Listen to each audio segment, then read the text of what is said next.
Hello friends, कैसे हैं आप सभी। स्वागत है आपका अपने यूट्यूब चैनल निधि करियर मेकर पे। मैं हूं निधि बर्णवाल और आज मैं आप लोगों को प्रॉफिट एंड लॉस चैप्टर के ही कुछ और क्वेश्चंस करवाने वाली हूं। लेकिन आज की क्लास भी स्टार्ट करने से पहले मैं चाहती हूं कि रोज की तरह ही मेरे क्लास की शुरुआत एक अच्छे मोटिवेशन से हो।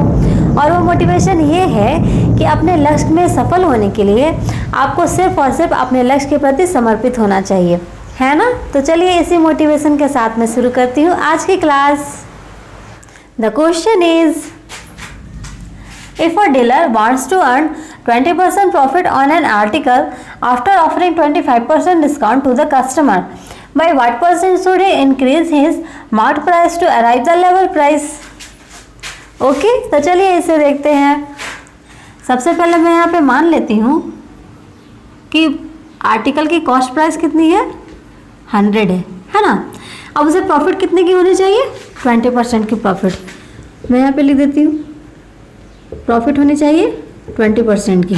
20% की फ्रैक्शन वैल्यू क्या होती है, 1/5 होती है ना। आप लोग सभी को फ्रैक्शन वैल्यू को याद कर लीजिएगा, ठीक है। तभी क्वेश्चन बनाने में क्या होगा, ज़्यादा आसानी होगा। तो यानी कि प्रॉफिट मेरा हो जाएगा 100 का 1/5 यानी कि 20, यानी प्रॉफिट क्या हो गया, 20 हो गया, है ना। इसका मतलब सेलिंग प्राइस क्या हो जाएगा, अगर कॉस्ट प्राइस 100 है और 20% में प्रॉफिट ऐड कर दूँ तो यानी कि 120 क्या हो जाएगा, सेलिंग प्राइस हो जाएगा, है ना। अब क्वेश्चन में क्या बोल रहा है कि मार्क प्राइस को वो कितना इंक्रीज करे ताकि 25% डिस्काउंट देने पे उसे क्या हो जाए, 20% का प्रॉफिट हो जाए। यानी कि उसे 120 में बेचना है, ठीक है। फाइनली उसे 120 में ही बेचना है, लेकिन 25% डिस्काउंट देने के बाद। इसका मतलब ये हुआ कि 25% डिस्काउंट देने के बाद उसे 120 में बेचना है। तो मैं ऐसे लिख सकती हूँ 75% बराबर 120, क्योंकि 25% डिस्काउंट देने के बाद ही तो 120 में वो बेच रहा है, तभी तो उसे क्या हो रहा है, 20% का प्रॉफिट, है ना। तो 75% की फ्रैक्शन वैल्यू क्या होती है, 3/4। मैं लिख सकती हूँ 3/4 इज इक्वल टू 120। अगर इसे मैं डिवाइड दूँ इक्वल टू में तो ये 40 टाइम्स में डिवाइड हो जाएगा, यानी कि 1 इज इक्वल टू क्या हो गया, 160। ये क्या हो गई मेरी, यही मेरी हो गई मार्क्ड प्राइस, है ना। अब बोल रहा है कि मार्क प्राइस को कितना परसेंट से इंक्रीज किया जाए। तो क्वेश्चन में चूंकि परसेंट पूछ रहा है तो मैं परसेंट निकालने के लिए क्या करूंगी, कॉस्ट प्राइस मेरी थी 100 और मार्क्स प्राइस कितनी है मेरी 160, यानी कितना बढ़ाना पड़ेगा, 100 से 160 में 60 बढ़ाना पड़ेगा, है ना। तो 60 बढ़ाया मैंने, लेकिन यहाँ पे परसेंटेज में पूछ रहा है तो मैं यहाँ पे लिखूंगी percentage increase is equal to कितना बढ़ाना है, 60 बढ़ाना है, तो 60 को मैं ऊपर लिखूंगी। कॉस्ट प्राइस कितनी है, 100 है ना यहाँ पे, तो बटा में मैं 100 लिखूंगी इंटू 100, यानी कि वो क्या करे, मार्क प्राइस को 60% तक बढ़ाए, तब क्या होगा कि 25% डिस्काउंट देने पे वो 20% का प्रॉफिट कमा लेगा, है ना। The next question is, A sells a good to B at a profit of 10% and B sell it to C at a profit of 15%. If C pays rupees 1265 for it, what was the cost price of A? Okay, तो चलिए इसे देखते हैं। Question में क्या बोल रहा है कि A ने B को बेचा कितने परसेंट प्रॉफिट पे, 10% प्रॉफिट पे कुछ माल को, ठीक है। अब क्या किया, B ने बेचा C को कितने परसेंट प्रॉफिट पे, 15% प्रॉफिट पे, ठीक है ना। अब सी की कॉस्ट प्राइस कितनी हो गई, उसने कितने में खरीदा है, बी से 1265 रुपीज़ में, ठीक है ना। तो मैं यहाँ पे निकालती हूँ कि बी की कॉस्ट प्राइस क्या हो गई, कॉस्ट प्राइस ऑफ बी, ठीक है। तो बी ने क्या किया है कि 15% प्रॉफिट लेकर सी को बेचा है, ठीक है ना। तो इसका मतलब ये हुआ कि 15% प्रॉफिट लेकर है, तो बी के लिए क्या है, ये 115% इज इक्वल टू 1265 होगा ना। तो चलिए इसे मैं सॉल्व करती हूँ। 115/100 इज इक्वल टू 1265। चलिए इसे मैं काटती हूँ, 5 से अगर मैं डिवाइड दूँ तो 23 टाइम्स, और ये 253 टाइम्स। अगर इससे मैं डिवाइड दूँ तो 111 टाइम्स, है ना। यानी 1 की वैल्यू क्या हो गई, 1100, है ना। यानी कि ये बी के लिए कॉस्ट प्राइस कितनी हो गई, बी के लिए कॉस्ट प्राइस होगी 1100, ठीक है। अब मुझे यहाँ पे ए का निकालना है, तो बी के लिए तो कॉस्ट प्राइस है 1100, यानी 1100 से किससे खरीदा, ए से खरीदा 1100 रुपये में। अब ए ने क्या किया है कि 10% प्रॉफिट पे वो बेचा है, तो ए के लिए ये क्या है 110% है ना, क्योंकि 10% में प्रॉफिट पे बेच रहा है। तो मैं यहाँ पे लिखूंगी कॉस्ट प्राइस ऑफ ए के लिए क्या हो जाएगा ये 110% बराबर 1100 में ही तो बेच रहा है बी को, हाँ, और 10% प्रॉफिट कमा रहा है, यानी कि वो 110% है ए के लिए। इसका मतलब मैं ये ऐसे लिख सकती हूँ 110/100 इज इक्वल टू 1100, है ना। अगर इसे मैं 11 से डिवाइड दूँ तो ये 10 टाइम्स में, यानी कि हो जाएगा 1000। यही क्या हो गई कॉस्ट प्राइस ऑफ ए, यानी कि ए ने माल कितने में खरीदा था, 1000 रुपये में खरीदा था। Okay, the next question is A bicycle passes through the hands of 3 dealers, each of whom gains 25%. If the third dealer sells it for 750, what did the first pay for it? Okay, तो चलिए इसे देखते हैं। Question में क्या बोल रहा है कि 3 डीलर्स हैं, ठीक है। मैं यहाँ पे लिख देती हूँ फर्स्ट, सेकेंड एंड थर्ड। तीनों को क्या हुआ है 25% का प्रॉफिट हुआ है एक बाइसाइकिल को बेचने पर, ठीक है। अब तीसरे ने कितने में बेचा है, तीसरे ने बेचा है 750 में, है ना। तो 750 में उसने बेचा है और उसे प्रॉफिट कितने का हो रहा है 25% का, यानी थर्ड के लिए कॉस्ट प्राइस क्या है, थर्ड के लिए कॉस्ट प्राइस क्या हो जाएगा, ये 700 ये 50 है, ये 25% पर बेचा है, यानी कि ये क्या है थर्ड के लिए 125%, है ना। तो मैं यहाँ पे लिख दूंगी 125% इज इक्वल टू 750। चलिए इसे मैं सॉल्व करती हूँ। 125/100 इज इक्वल टू 750। अगर मैं 25 से डिवाइड दूँ, ये 5 टाइम्स में, 30 टाइम्स और ये 6 टाइम्स में, यानी कि थर्ड के लिए कॉस्ट प्राइस कितनी हो गई 600 हो गई, है ना। इसका मतलब थर्ड ने क्या किया है कि वो 600 रुपये में बाइसाइकिल को खरीदा है, किससे, सेकंड से। तो सेकंड के लिए अब मैं देखूंगी सेकंड के लिए कॉस्ट प्राइस क्या है। तो सेकंड के लिए कॉस्ट प्राइस क्या हो जाएगी, उसने क्या किया कि सेकंड ने 600 रुपये में बेचा है, ठीक है, थर्ड को, और कितने में बेचने के बाद उसने क्या किया है कि 25% का उसे गेन हुआ है ना। यानी कि सेकंड के लिए कॉस्ट प्राइस कितनी हो जाएगी, इसे मैं ऐसा लिख सकती हूँ 125% इज इक्वल टू 600, है ना, क्योंकि इसने 600 रुपये में बेचा है और 25% का गेन हो रहा है। इसका मतलब सेकंड के लिए क्या है, ये 125% है 600, है ना। तो चलिए इसकी मैं कॉस्ट प्राइस निकालती हूँ, सॉल्व करती हूँ। 125/100 इज इक्वल टू 600। अगर मैं इसे डिवाइड दूँ तो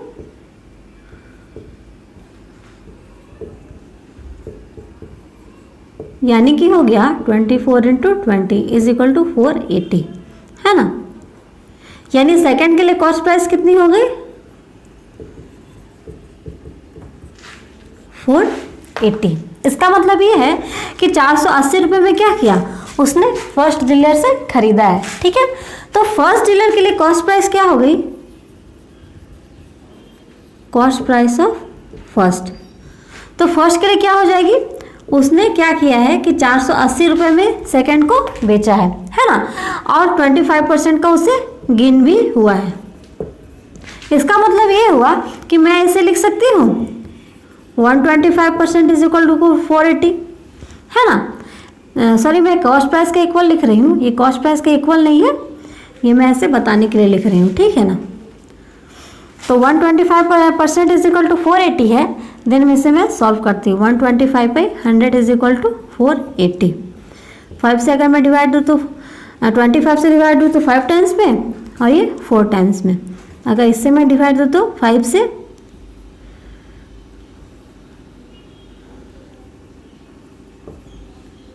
यानी कि 96 × 4,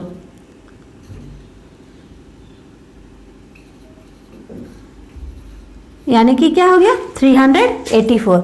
ये क्या हो गई cost price of first dealer. यही क्वेश्चन में पूछ रहा था, है ना। The next question is A sells a horse to B at a loss of 10%. B sells it to C at a loss of 20%. If C pays rupees 1440 for it, at what price did A buy? Okay, तो चलिए इसे देखते हैं। मैं यहाँ पे सबसे पहले लिखूंगी A, B और C, ठीक है। A ने क्या किया है, B को बेचा है 10% लॉस पे, और B ने क्या किया है, C को बेचा है घोड़े को 20% लॉस पे, है ना। और C ने क्या किया है, कितने में खरीदा है, यानी C की कॉस्ट प्राइस है 1440 रुपीज़, ठीक है। तो बोल रहे हैं कि A की कॉस्ट प्राइस क्या है, यानी A ने घोड़े को कितने में खरीदा था, है ना। तो मैं यहाँ पे लिख रही हूँ कि कॉस्ट प्राइस है C की कितनी है 1440, तो यानी कि मैं लिखूँगी कॉस्ट प्राइस ऑफ B, यानी B के लिए कॉस्ट प्राइस कितनी हो जाएगी, उसने 20% लॉस पे बेचा है, ठीक है, सी को, यानी सी के बी के लिए ये क्या है 80% है, 80% पे ही तो वो बेच रहा है ना, यानी 80% बराबर है किसके 1440 के, ठीक है। यानी कि इसे मैं सॉल्व करती हूँ, 80/100 इज इक्वल टू 1440। इसे अगर मैं डिवाइड करूँ तो यानी कि कॉस्ट प्राइस फॉर बी के लिए कॉस्ट प्राइस कितनी है घोड़े की 1800 रुपये। इसका मतलब ये हुआ कि बी ने 1800 रुपये में ए से खरीदा है ना। तब ए से खरीदा है तो ए के लिए क्या है 1800 रुपये में ए ने बेचा है, लेकिन कितने में बेचा है 10% लॉस पे। तो मैं यहाँ पे लिखूँगी कॉस्ट प्राइस फॉर ए के लिए कॉस्ट प्राइस क्या है, ठीक है। तो ए के लिए कॉस्ट प्राइस क्या हो जाएगी, उसने क्या किया कि 10% लॉस पे बेचा है बी को, और कितने में बेचा है 1800 रुपये में बेचा है ना। यानी कि ये क्या हो गई 90% हो गई, 90% के इक्वल हो गई 1800। 1800 रुपये में बेचा और 10% लॉस पे बेचा, यानी 90% पे उसे बेचा है ना। तो इसे मैं ऐसे लिख सकती हूँ 90/100 इज इक्वल टू 1800। इसे मैं 20 टाइम्स में डिवाइड कर रही हूँ, यानी 20 इंटू 100 2000, यानी कॉस्ट प्राइस कितनी हो गई, ए के लिए कॉस्ट प्राइस हो गई 2000 रुपये। इसका मतलब ये हुआ कि ए ने घोड़े को 2000 रुपये में खरीदा था, है ना। The next question is A bicycle passes through the hands of 3 dealers, each of whom loses 5%. If the third sells it for rupees 6859, what did the first pay for it?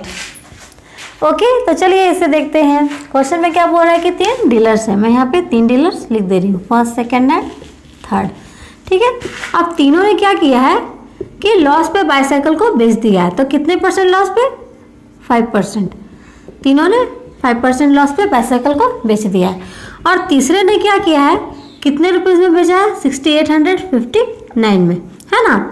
यानी तीसरे ने चौथे को इतने रुपए में बेच दिया, ठीक है। लेकिन इतने में तो बेचा और उसे लॉस कितने की हो रही है 5% की। इसका मतलब ये हुआ कि थर्ड के लिए ये कितनी हो गई 95%, क्योंकि 5% लॉस में बेच रहा है ना, तो ये 95% के इक्वल हो गया। तो चलिए इसे मैं सॉल्व करती हूँ।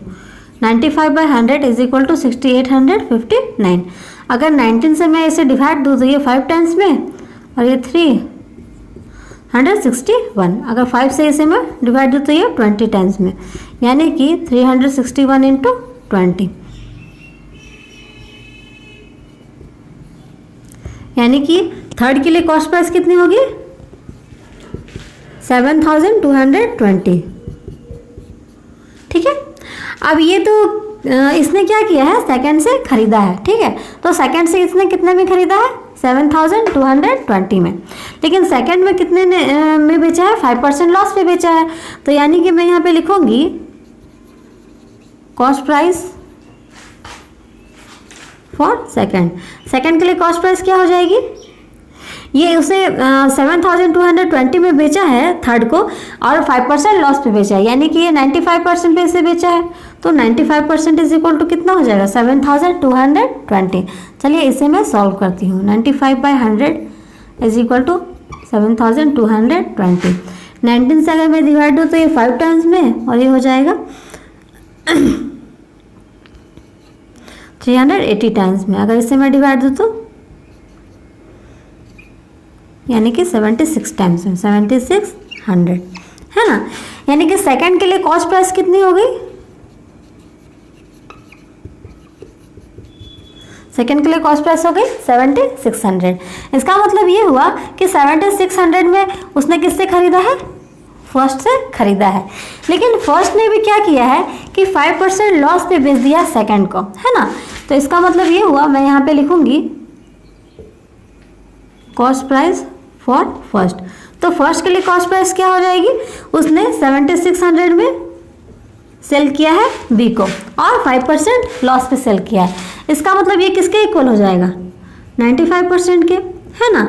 इसका मतलब मैं इसे सॉल्व करूँगी। अगर 95/100 इज इक्वल टू 7600, 19 से अगर मैं डिवाइड हो तो ये 5 टाइम्स में और ये 4 टाइम्स में। अगर इसे मैं डिवाइड हो तो 80 टाइम्स में, यानी कि कॉस्ट प्राइस कितनी हो गई 8000।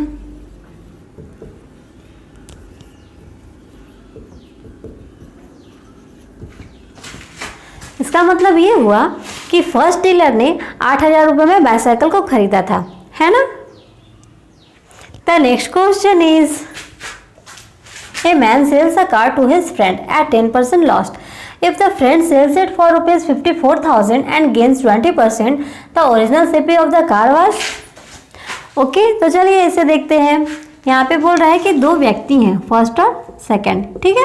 तो सेकंड फर्स्ट का क्या है, फ्रेंड है, और फर्स्ट ने कार बेचा सेकंड को कैसे 10% लॉस पे, और सेकंड ने क्या किया कि उसी कार को बेच दिया 20% प्रॉफिट पे, ठीक है ना, तीसरे को। तो अब बोल रहा है कि सेकंड में 20% प्रॉफिट पे बेचा है और कितने में बेचा है 54,000 पे। तो 54,000 में बेचा और 20% उसने प्रॉफिट लिया है। इसका मतलब क्या हो गया, ये 120% के इक्वल है ना सेकंड के लिए। यानी कि मैं यहाँ पे लिखूंगी cost price for second. Second के लिए कॉस्ट प्राइस क्या हो जाएगी 120% के इक्वल में हो जाएगा 54,000, क्योंकि उसने 20% प्रॉफिट ली है। तो चलिए इसे मैं सॉल्व करती हूँ। यानी 120/100 इज इक्वल टू 54,000। 20 से अगर मैं डिवाइड दूँ तो ये 6 टाइम्स में और ये 5 टाइम्स में। 6 से अगर मैं इसे डिवाइड दूँ तो ये 9000 टाइम्स में, है ना। यानी 9000 इंटू 5 कितना हो गया 45,000। इसका मतलब ये हुआ कि सेकंड ने यानी उसके दोस्त ने अपने दोस्त से पहले से कितने में खरीदा है 45,000 रुपये में खरीदा है ना। लेकिन फर्स्ट ने क्या किया 45,000 में तो बेचा है, लेकिन उसे क्या हो रहा है 10% का लॉस हो रहा है। तो मैं यहाँ पे लिखूंगी